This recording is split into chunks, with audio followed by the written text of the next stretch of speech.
여기 말씀 읽겠습니다. 죄송합니다. 라오디게아라 카다카. 요한계시록 3장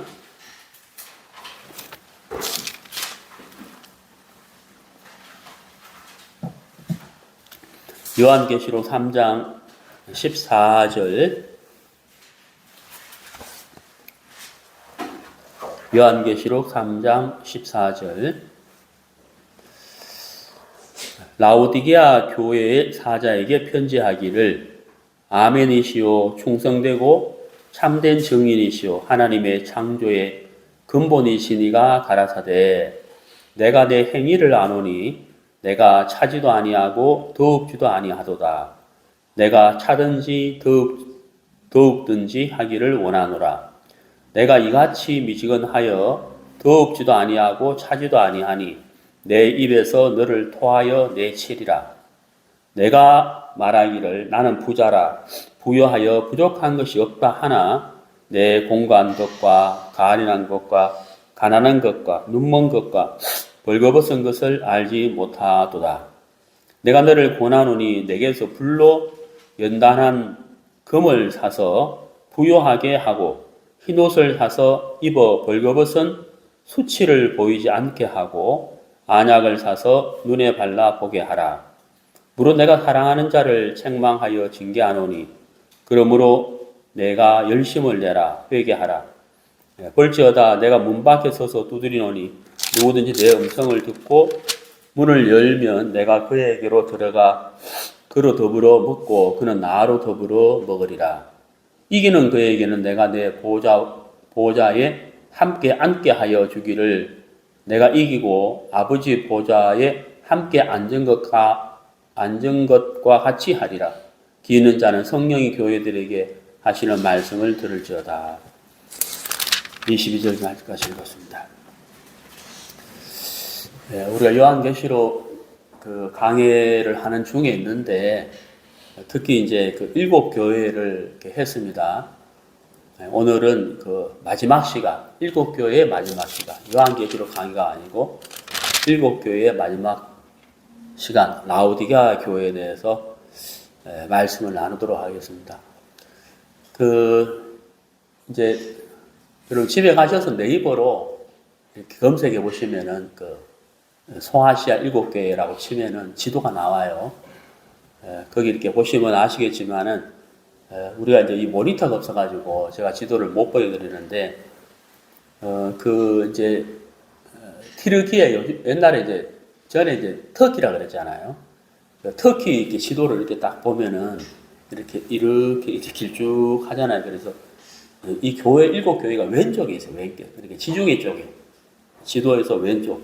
지중해 쪽에 있는데, 특히 이제 오늘 읽은 이 라오디게아 지역은 지난주에도 말씀드렸지만 이 배경을 알면은 성경이 쉽게 이해가거든요. 근데 이게 라오디게아 이 지역은 아시아의 내륙하고 그 다음에 그 에베소 교회 우리 했잖아요. 에베소 교회는 기억나실지 모르겠지만 에베소 지역이 항구 도시예요. 그래서 이 내륙하고 항구하고 연결하는 교통 요충지에 이 라오디게아가 있었어요. 라오디게아 지역이. 그러다 보니까 이제 교통 요충지다 보니까 자연스럽게 무역이 발달하고, 교통 요지니까요.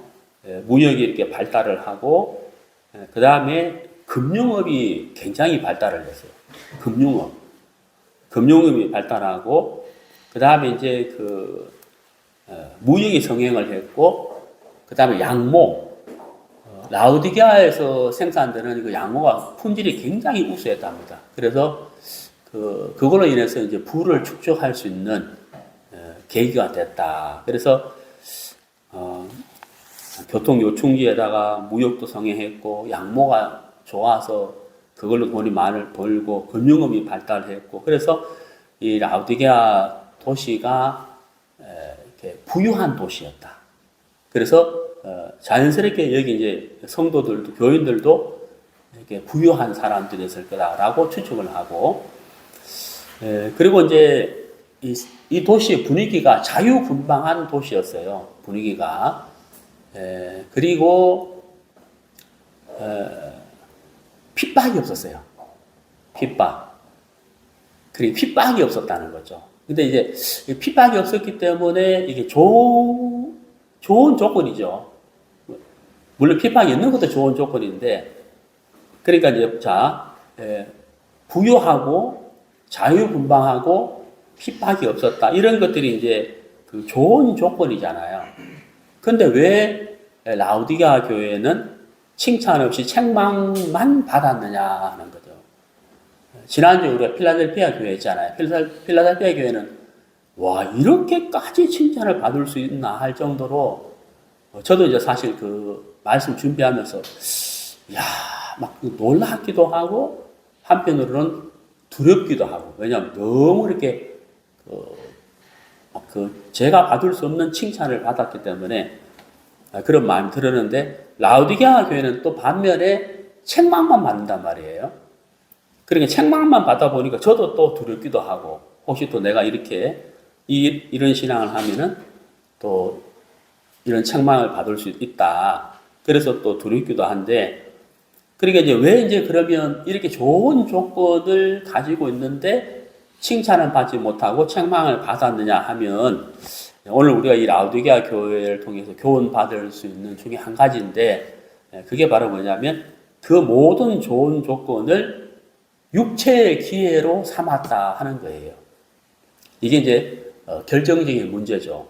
그 모든 좋은 조건을 신앙을 할 수 있는 좋은 기회로 삼은 것이 아니고 육체의 기회로 삼았기 때문에 이렇게 책망을 받았다. 신앙을 제대로 하지 못했다. 그렇게 이제 말씀드릴 수 있고요. 그리고 아까 이제 그 물질적으로 부유했다고 했는데, 실제로 이 라우디게아 지역이 기원 후 60년, 그리고 AD 60년에 지진이 일어나요. 지진이 일어나는데 로마 황제가 이제 복구를 지원을 해주려고 했거든요. 근데 라우디게아 지역이 이렇게 거부를 했어요. 우리 자체적으로 재건하겠다, 도시를. 그만큼 이제 돈이 있었다는 거예요. 그만큼 부유했다는 거죠. 이제 이런 배경이 있고, 그 다음에 이제 의학이 발달했어요. 라우디게아 지역이 의학이 발달해가지고 특히 안약이 굉장히 발달해 있었다 하는 겁니다.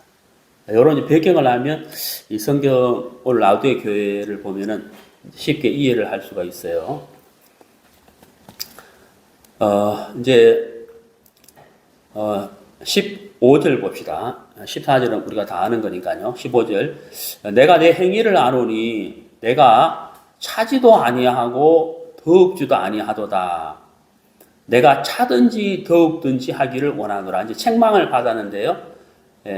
첫 번째 책망이 뭐냐면 차지도 않고 더욱지도 않다 하는 거예요. 그러니까 미지근하다는 거죠. 그러니까 15절과 16절은 같은 내용입니다. 차지도 않고 덥지도 않다는 거 하고 미지근하다는 사실 같은 말이잖아요. 이게 이제 첫 번째 책망이고, 두 번째 책망은 뭐냐면은 17절에 나는 부자라 부요하여 부족한 것이 없다 하나, 여기서 말하는 나는 부자라 부요하고 부족한 것이 없다고 말하잖아. 이게 이제 뭐냐면 두 번째 책망이기도 하지만 라우디게아 교회의 착각이에요. 착각. 이게 무슨 착각이냐면은 물질적인 부유를 갖고 있는데 마치 신앙도 잘하는 것처럼, 그렇게 신앙도 부유한 것처럼 착각을 했다는 거예요. 라우디게아 교회가. 그래서 이 두 번째 책망이에요. 나는 부자라 부요하여 부족한 것이 없다 하나 내 공고한 것과 가련한 것과 가난한 것과 눈먼 것과 벌거벗은 것을 알지 못하도다. 이렇게 이제 두 번째 책망을 이렇게 받았습니다.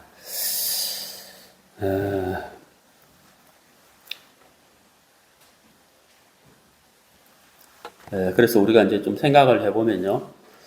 먼저 이제 15절을 이렇게 좀 생각을 해봅시다. 15절. 내가 차지도 아니하고 더욱지도 아니하도다. 네가 차든지 더욱든지 하기를 원하노라. 이렇게 이제 예수님이 책망을 이렇게 하셨는데 이거는 이제 뭐냐면 그 분명한 태도를 말하는 거거든요. 분명한 태도. 그러니까 차든지 뜨겁든지 둘 중에 하나를 해라. 이것도 아니고 저것도 아니다. 이게 무슨 말이냐면은 이제 물질적으로 부유하고 풍성했잖아요. 라우디아가. 그러니까 하나님도 섬기고 세상도 섬기고 세상을 즐기고 세상과 맛보고 지내다가 영정하게 하나님도 섬기고 이런 태도라는 거죠. 정말 이해가시죠? 그러니까 하나님을 섬기는 게 아니고 하나님을 섬기고 복음을 섬기는 게 아니고 세상과 동행하고 세상의 즐거움 속에 빠져서 살면서도 그래도 하나님을 좀 섬겨야지 하는 이런 거예요. 그러니까 이제 이것도 아니고 저것도 아니고 그러니까 세상을 사랑하지 않고 복음을 사랑해야 되는데 세상을 사랑하면서 이제 하나님도 섬겨야지 이런 태도라는 거죠. 그래서 정확한 태도가 아니라는 거죠.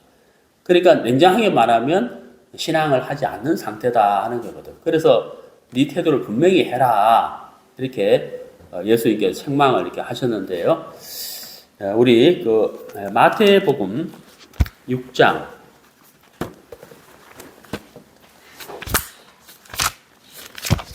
마태복음 6장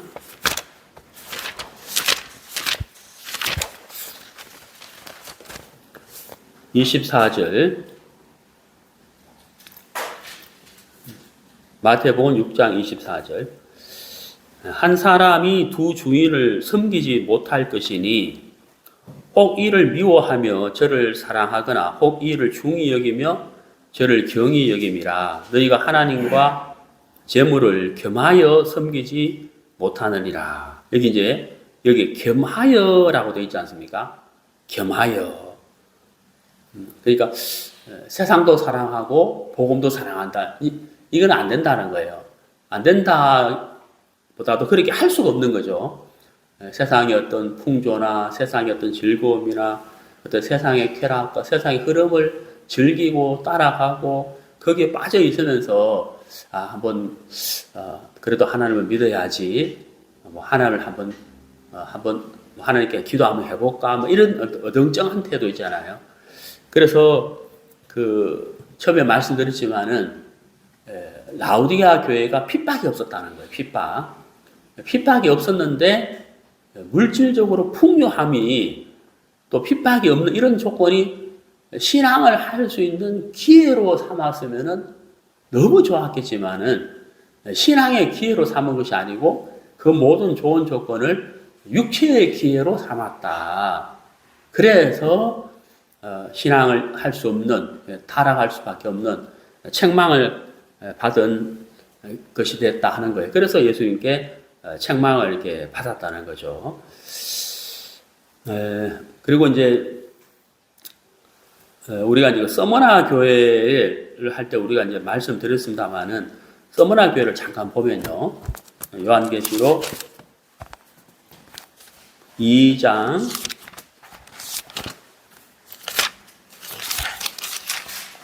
요한계시록 2장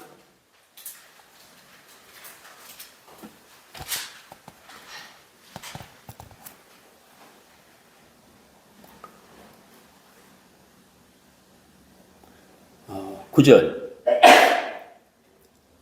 내가 내 환난과 궁핍을 아노니 실상은 네가 부유한 자니라. 자, 여기 잘 보시면 이게 서머나 교회인데요. 여기 이제 부유한 자 이렇게 말하잖아요. 부유한 자라. 근데 실제적인 이 사람들의 이 서머나 교회의 삶은 환난과 궁핍이라 그랬거든요. 그게 무슨 말인지 이해가시죠? 그러니까 핍박과 가난이 있었다는 거잖아요. 예. 그런데 실상은 뭐라고요? 부유한 자이라. 여기서 말하는 부유한 자들은 부유한 것은 바로 신앙이 부유했다는 거예요. 예. 하나님과 동행하고 하나님과 교제하고 이렇게 하나님으로 말미암아 부유했다. 신앙은 참 부유한 사람들의 부유한 교회였다. 핍박과 환난이 있었지만 궁핍이 있었지만 서머나 교회는 그렇게 칭찬을 받은 거잖아요. 근데 반대가 이제 반대로 반대는 라우디게아 교회인데 라우디게아 교회는 물질적으로는 풍요했고 그 다음에 핍박이 없었잖아요. 그리고 서머나 교회는 완전 반대죠. 그런데 부유한 자가 아니고 사실은 실상은 가난한 자였다. 그러니까 신앙생활을 제대로 하지 않았다. 하나님 앞에서는 영적으로 가난한 사람들이었다. 그러니까 신앙생활을 제대로 하지 않았다. 이렇게 말하고 있다는 거예요. 자, 이제 마태복음 3장을 보시면은 마태복음 3장.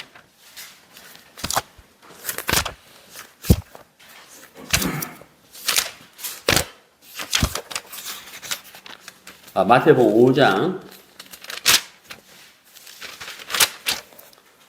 마태복음 5장 3절.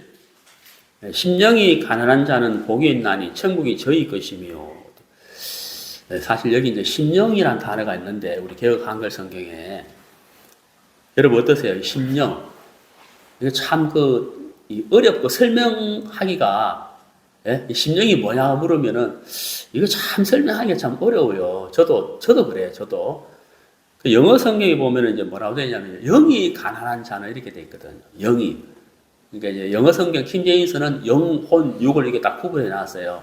우리 개역 한글은 이제 영혼이라고 말을 하는데 그래서 영이 가난한 자는 복이 있나니 이렇게 되는데 아침에 이제 영이 가난하다는 걸 또 이걸 어떻게 좀 이렇게 쉽게 이해를 해야 되나 그런 생각을 좀 고민을 좀 이렇게 했는데 예를 들어서 그 요한복음 4장에 우물가의 여인이 목이 말라서 물이 필요해서 양동이를 가지고 우물에 왔단 말이에요. 그러니까 올 때는 물이었죠. 목적이. 근데 예수님하고 교제를 나누면서 예수님의 말씀을 듣게 되면서 그 마음이 물이 아닌, 물을 먹어서가 아닌, 물을 채워서가 아닌 말씀을 들으면서 그 마음에서 생수를 얻어버렸다. 그래서 예수님의 말씀으로 말미암아 그 마음이 참 평안했다. 기뻤다. 그러니까 그게 이제 그 상태가 바로 뭐냐면 영의 줄인 상태였다. 제 말 이해가십니까? 그렇게 표현을 좀 드리고 싶은데, 그러니까 예수님은 위에서 오신 분이잖아요. 그러니까 예수님의 말씀이 그 요한복음 4장의 우물가 여인의 그 영이 줄인 상태였는데 예수님이 말씀을 전해서 그 말씀으로 말미암아 힘을 얻고 평안을 얻고 마치 물은 안 먹었지만 마음의 생수를 얻은 그런 상태. 그래서 그 상태가 바로 영이 가난한 상태다. 이렇게 제가 좀 설명을 드리고 싶은데, 자, 어쨌든 요한복음 5장에서 이 산상수훈에서 예수님께서 첫 번째 하신 말씀이 영이 가난한 자는, 우리 개역한글로 보면 심령이 가난한 자는 복이 있다. 그랬다. 영이 가난한 자, 여기 가난이라는 표현이 되어 있잖아요. 그러니까 우물가의 여인이라든지 그 다음에 예수님의 말씀 앞에 나온 그 많은 사람들은 정말 그 심령이 가난한 사람들이었잖아요. 그래서 예수님 앞에 왔고 예수님의 말씀을 들으면서 예수님으로 말미암아 부유한 자가 됐다. 그것은 물질적으로 부유한 자가 된 것이 아니고 예수님으로 말미암아 그 마음이 힘을 얻고 풍성해지고 정말 이렇게 기뻐하고 즐거워하고 그리고 신앙의 부유한 자가 됐다는 거거든. 서머나 교회가 그랬다는 거예요. 서머나 교회가 핍박과 가난 속에 있었지만 실상은 부유한 자다. 왜? 예수님으로 말미암아 복음으로 말미암아 부유한 사람들이었다. 근데 반면에 이제 라우디게아 교회는 물질적인 그들의 형편적으로는 참 부유했지만은 물질적으로는 부유했지만 심령이 가난한 자는 아니었기 때문에 그리고 세상을 사랑하는 사람들이었기 때문에 미지근한 상태, 어정쩡한 상태에 있었기 때문에 신앙생활을 하지 않았기 때문에 하나님 앞에서는 가난한 사람들이었다 하는 것을 알 수가 있습니다. 우리 요한계시록 3장 본문으로 가서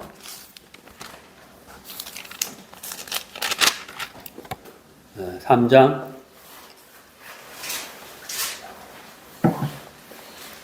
17절 내가 말하기를 나는 부자라 부요하여 부족한 것이 없다 하나 내 공고한 것과 가련한 것과 가난한 것과 눈먼 것과 벌거벗은 것을 알지 못하도다. 여기 이제 보세요. 알지 못한다 그랬잖아요. 이게 이제 문제거든요. 그러니까 신앙생활을 제대로 하지 않는 어정쩡한 상태에 있기 때문에 실제로 자기 자신이 어떤지를 못 본다는 거예요. 말씀과 거리가 멀고 말씀으로 자기를 비춰볼 그런 기회가 없기 때문에 라오디게아 교회는 자기들이 지금 어떤 상태에 있는지를 알지 못한다는 거예요. 그렇죠. 근데 착각을 한다는 거죠. 우리가 이렇게 참 풍성하고 이렇게 부유하게 살기 때문에 마치 신앙도 그러한 것처럼 착각을 한다는 거예요. 그래서 이제 첫 번째 책망은 미지근하다. 두 주인을 섬기고 있다. 두 번째 책망은 부자인데 부유한데 사실은 부족한 것을 알지 못한다는 거예요. 그리고 그 부족한 걸 보면 여기 보시면 공고하다 이래 돼 있잖아요. 근데 공고하지 않죠. 왜? 물질의 부유함으로 인해서 공고함을 못 느끼는 거예요. 근데 우리가 참 이게 우리가 이제 구원받은 우리 그리스도인이 내가 참 공고하다 이런 표현을 할 때가 있잖아요. 근데 이제 내가 하나님과 어떤 교통이 안 되고 하나님의 말씀에 대해 마음이 없고 말씀이 내게 힘을 주지 못하고 또 내가 복음을 전하지 못하고 그럴 때 이제 우리가 어때요? 공고하다 표현을 하잖아요.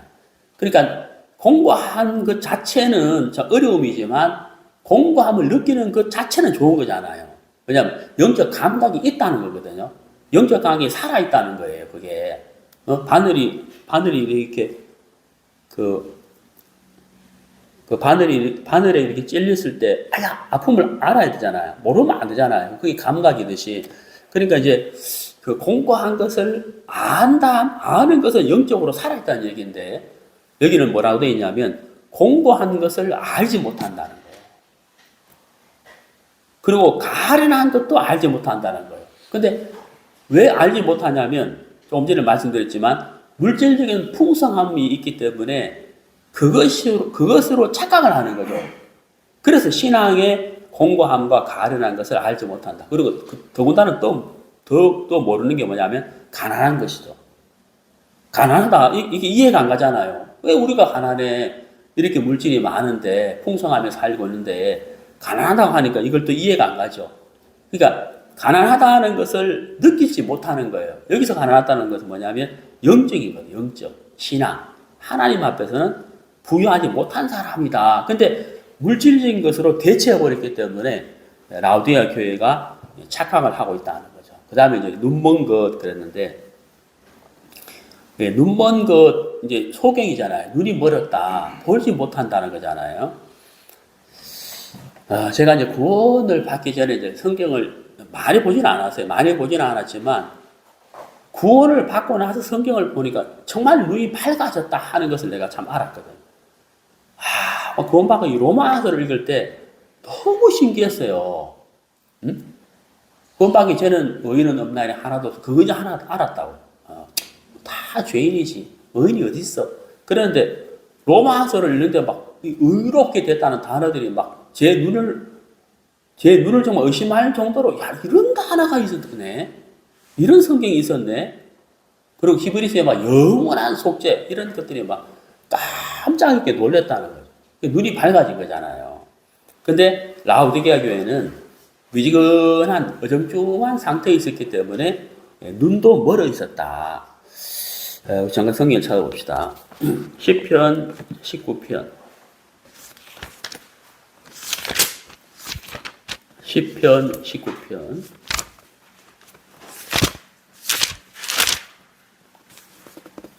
8절.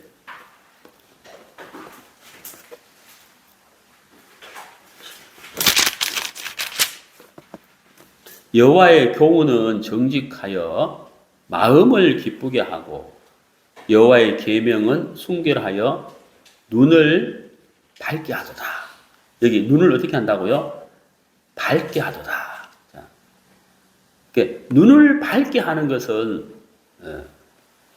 무엇이라고 되어 있습니까? 여호와의 교훈과 여호와의 계명 그러잖아요. 그 하나님의 말씀이라는 거죠. 하나님의 말씀이 우리 마음의 눈을 밝게 한다는 거죠. 그래서 저 사람이 참 구원 안 받은 사람인데 저 사람에 내가 복음을 전해야 되는데 정말 주님 오실 때가 참 가까워졌구나. 또 우리가 성경을 보면서 하나님의 인도를 받는다. 또 우리가 기도하는 가운데 하나님의 인도를 받는다. 이런 것들이 다 이제 마음의 눈이 밝아지는 거잖아요. 그런데 마음의 눈이 어두워지면 이게 분별이 안 되죠. 우리가 저녁에 캄캄한 가로등도 없는 시골 외딴 곳에 갈 때 빨리 못 걷잖아요. 왜냐 앞이 안 보이니까. 그 길을 분별하지 못하죠. 그리고 어둡다는 것은 이제 사리 분별을 할 수 없다는 거예요. 그래서 이 라우디아 교회가 눈먼 것 그랬다는 눈먼 것. 그 다음에가 뭐냐면 벌거벗은 것 그랬거든. 이 벌거벗은 것은 무엇을 이야기하냐면 우리가 이제 이사야서에 보면은 구원의 옷과 의의 겉옷 그랬잖아요. 그러니까 여기서 이 벌거벗었으니까 옷을 해 입어야 된단 말이에요. 그 뒤에 읽어보시면 흰 옷을 사서 입어라 그랬잖아요. 그럼 실제적으로 돈을 주고 흰 옷을 사야 되는 게 아니고 거기서 말하는 옷은 실제로 돈을 주고 흰 옷을 사서 입으라는 게 아니라 영적으로 벌거벗었다는 거거든요. 그러니까 우리가 구원의 옷과 의의 겉옷, 하나님이 우리에게 구원의 옷을 입히시고 의의 겉옷을 더하셨다 이렇게 말씀하시잖아요. 그러니까 이제 여기서 말하는 벌거벗었다는 말은 바로 구원의 옷과 의의 겉옷이 없다. 그리고 우리가 신앙생활을 하면서 믿음으로 말미암아 복음을 믿는 믿음으로 말미암아 하나님이 주시는 구원의 옷과 의의 겉옷, 하나님이 주시는 우리의 옷, 영적 옷을 말하는 거거든요. 실제 돈 주고 하얀 옷을 입어야 되는 게 아니고 그만큼 이제 이 신앙생활을 하지 않았기 때문에 믿음으로 말미암은 구원의 옷과 의의 겉옷이 없는 것이다. 그래서 돈을 주고라도 흰 옷을 사서 입어라. 그렇게 표현을 한 것이라는 거죠. 그러니까 신앙생활을 해야 된다. 신앙생활을 하면 정말 그 복음을 믿는 믿음을 가지면 옷을 입게 된다. 그리고 이제 우리가 신학적 용어로 칭의라고 하잖아요. 하나님 우리를 의롭다고 하셨는데 우리가 복음을 믿을 때 하나님 우리를 의롭다고 하신다 그러잖아요. 그게 칭의인데 그게 바로 옷이라는 거예요. 옷. 이해가시죠? 그래서 이 벌거벗었다고 하는 말은 이 라우디아 교회가 신앙을 하지 않았기 때문에 옷을 입지 못한 상태다 하는 거예요.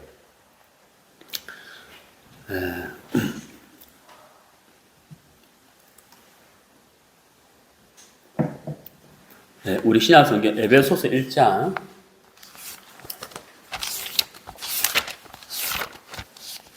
에베소서 1장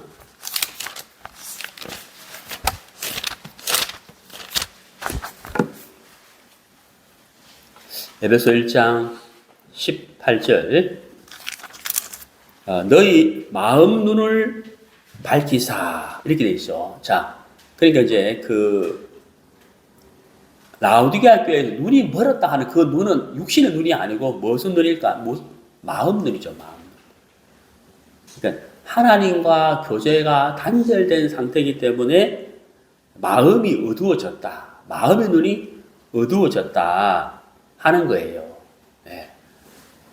그래서 안약을 사서 발라라 했는데 이렇게 말씀하신 이유가 뭐냐면 제가 서두에 말씀드리지만 라우디게아는 의학이 발달했고 특히 안약이 발달했다 그랬잖아요. 그럼 실제로 그럼 돈 주고 안약을 사서 바르면 마음의 눈이 밝아지냐? 그건 아니죠. 이렇게 표현한 이유는 그 라우디게아 지역에 의학이 발달했고 안약이 발달했기 때문에 눈이 아플 때 안약을 사서 바르는 것처럼 하나님의 말씀의 안약으로 너희 마음의 눈이 밝아져야 된다. 이런 뜻이라는 거죠. 벌거벗었다는 것도 그럼 그 사람들이 옷을 안 입고 다니는 이런 건 아니잖아요. 영적인 옷, 믿음으로 말미암는 구원의 옷과 의의 겉옷을 입지 않았다. 그걸 이제 이야기를 한다는 거예요. 자, 다시 본문으로 가봅시다. 요한계시록 3장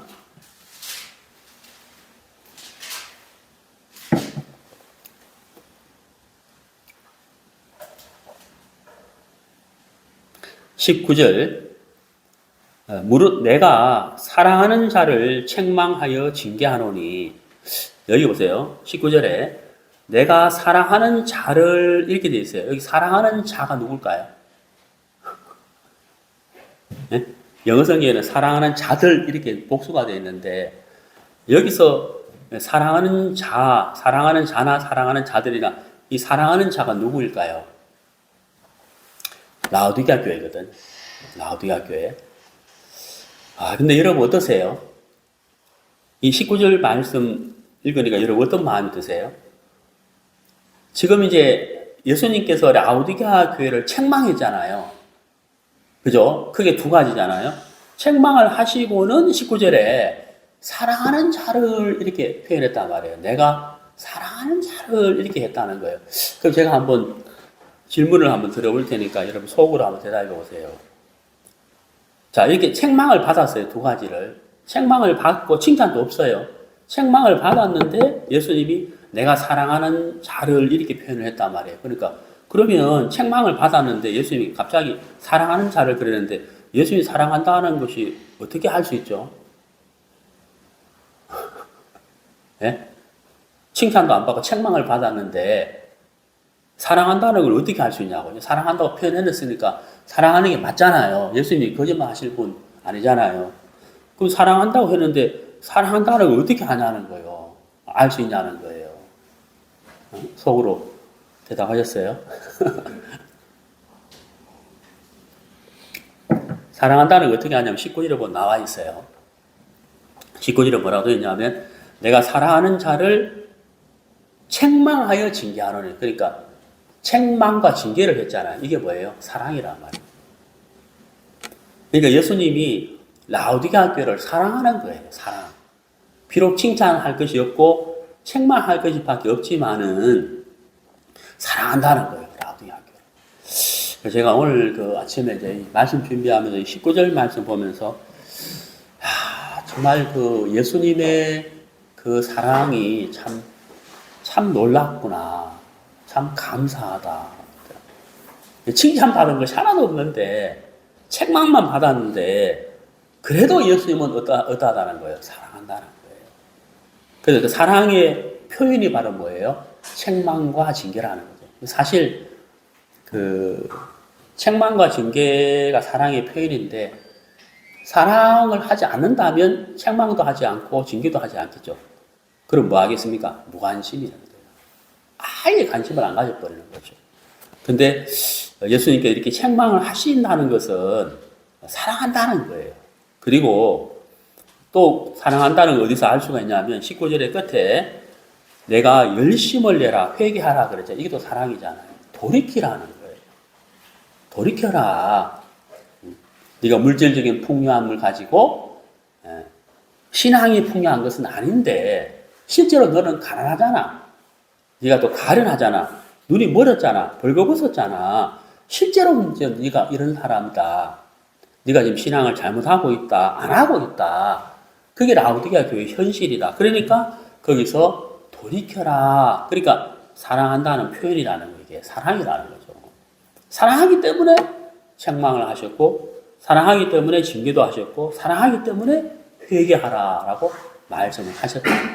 그러니까 예수님은 라오디게아 교회를 향하여 버리거나 내치거나 무관심한 것이 아니라 끝까지 라오디게아 교회를 향하여 사랑을 퍼붓고 있고 돌아오기를 바라고 그 다음에 나오는 20절의 말씀을 보면은 알 수가 있다는 그 정확하게 20절에 보면은 내가 문 밖에 서서 두드리노니 이렇게 되잖아요. 자, 문 밖에서 여기서 문은 무엇을 이야기할까요? 마음의 문을 말하거든요. 마음의 문. 근데 두드린다는 말은 무슨 말이에요? 예. 끝났다는 표현이 아니잖아요. 내가 너를 내버렸어. 어? 내 입에서 너를 토하여 내치리라 그랬는데 진짜 이미 벌써 토하여 내쳐버렸다. 이미 버렸다고 한다면 두드리지 않죠. 두드린다는 것은 뭐예요? 기다린다는 거잖아요. 또 하나는 뭐예요? 들어가고 싶다는 거잖아요. 열으라는 거예요. 그러니까 이제 그 세상을 사랑하고 세상에 빠져 있고 물질의 풍성함에 빠져 있는데 그렇게 해서 뭐 한번 하나님도 한번 섬겨볼까? 이런 어정쩡한 태도가 아니라 정말 신앙을 해야 된다. 하나님과 사귀어야 된다. 교제를 해야 된다. 그러니까 마음을 열어라. 마음을 열어라. 나를 향하여 마음을 열어라 하고 예수님이 이렇게 문을 이렇게 두드리고 있다는 거예요. 이 자체가 뭐예요? 사랑이잖아요. 만약에 사랑하지 않는다면 두드리지 않고 그냥 가버렸겠죠. 그렇잖아요. 그러니까 사랑하기 때문에 책망도 하셨고 징계도 하셨고 그 다음에 열심을 내라라고 말씀도 하셨고 회개하라고 하셨고 그리고 문을 두드리고 있다는 거죠. 마음의 문을 두드린다는 거예요. 예. 기다리고 있다는 거죠. 그래서 누구든지 내 음성을 듣고 문을 열면 마음의 문을 열면 내가 그에게로 들어가 그로 더불어 먹고 그는 나로 더불어 먹으리라. 먹는다는 것은 바로 친교, 교제를 말하는 거잖아요. 친교, 교제를 말하는 거죠. 그래서 참 이 라오디게아 교회가 칭찬 없이 책망만 받았고 가련하고 가난하고 벌거벗었고 눈도 멀었고 정말 그 신앙으로 보면 완전 밑바닥인데 예수님은 그 라오디게아 교회를 향해서도 사랑을 표현하고 또 사랑을 나타내고 있고 또 기회를 주고 있는 거예요. 기회를 주고 있는 거죠. 그래서 마음을 열어라. 내가 들어가겠다. 나와 교제하자. 이렇게 예수님께서 말씀하고 있다는 거죠. 그러면 이 라오디게아 교회는 이 두드리는 그 예수님의 음성, 그들의 마음의 문을 두드리는 예수의 음성을 듣고 뭐 하면 되겠어요? 마음을 여는 거죠. 마음을 열면 이 말씀 그대로 예수님께서 들어가서 같이 교제하고 그렇죠. 말씀으로 이끌어주고 그렇게 이제 한다라고 이제 말씀을 하셨다는 거죠. 그래서 참 제가 라오디게아 교회 말씀 보면서 비록 책망만 받았고 문제도 너무 많지만 우리 예수님은 버리지 않고 여전히 사랑하시고 기회를 주고 있다 하는 이 사실이 너무 놀랍고 감사한 거예요. 야, 예수님이 이 라오디게아 교회도 사랑하시는구나. 여전히 사랑하시는구나. 기다리고 계시는구나. 이것도 참 너무 이렇게 감사했다는 거죠. 그 다음 21절에 이기는 그에게는 내가 내 보좌에 함께 앉게 하여 주기를 내가 이기고 아버지 보좌에 함께 앉은 것과 같이 하리라. 이기는 자. 요한계시록에 계속 이기는 자가 나오잖아요. 그러니까 여기서 말하는 이긴다는 건 딴 게 아니라 정말 그 책망을 듣고 라오디게아 교회가 정말 우리가 착각했었다. 우리가 정말 물질의 풍성함으로 신앙도 부여한 것처럼 착각했었다.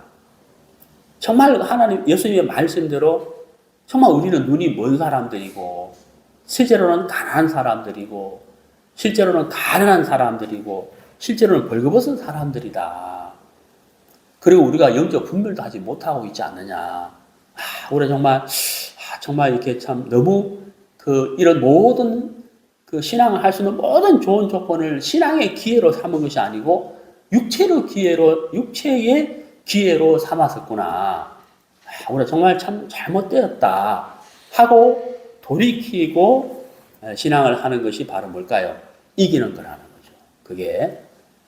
그러면 예수님께서 약속하셨어요. 21절에 내가 내 보좌에 함께 앉게 하여 주기를 내가 이기고 아버지 보좌에 함께 앉은 것과 같이 하리라. 그러니까 이제 그 라오디게아 교회의 지금 현재 말씀하실 때 현재 모습은 15절 16절이잖아요.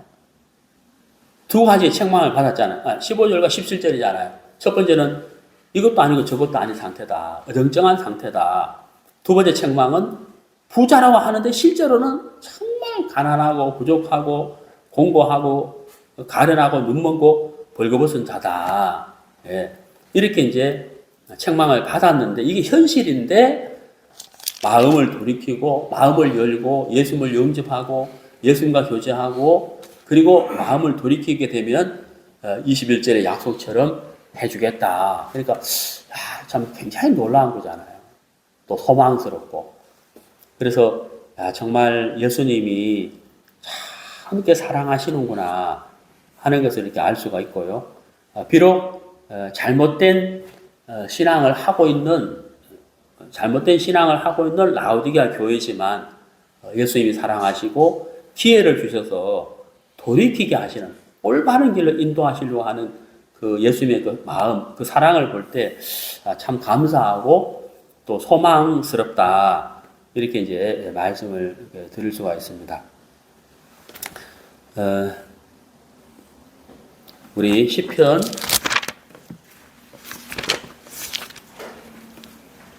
19편